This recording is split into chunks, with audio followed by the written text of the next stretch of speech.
La crainte à présent de débordements et d'actes violents dans le Tarn. Et c'est toujours l'autoroute A69, projet autoroutier entre Castres et Toulouse qui cristallise les tensions. Près de 2000 militants écologistes, parfois radicalisés, doivent se réunir au château de Scopon, propriété privée située à 300 mètres du tracé et prêté par le propriétaire, lui aussi opposé au chantier.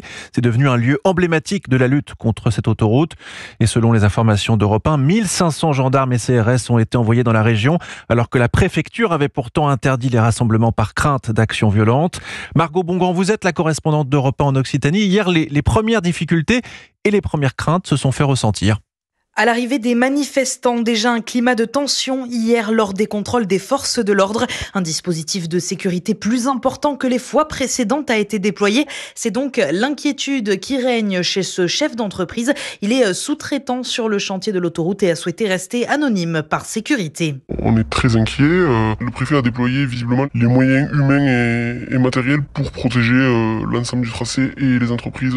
Si notre matériel brûle, on n'a plus de travail. L'entreprise fermera. Et c'est le week-end le plus à risque de ma vie, oui. C'est une inquiétude importante. Il y a des enjeux pour le personnel, les dirigeants et pour la vie économique locale aussi. Alors face à ce risque, il a passé 80% de son temps cette semaine à sécuriser son site. Au total, 20 000 € de dépenses. On a pris des vigiles, des forces de sécurité privées et de la présence humaine sur tous nos sites pour les protéger. Ils ont déjà montré par le passé qu'ils s'étaient attaqués à plusieurs entreprises, qu'ils avaient brûlé du matériel, qu'ils avaient tagué des bâtiments de sous-traitants, des mairies. Donc on se prépare à accueillir des gens qui ne reculent devant rien. Il est prévu que les contestataires entament une première action en début d'après-midi dont on ne connaît pas encore la portée. Margot Bongrand, correspondante d'Europe 1 en Occitanie.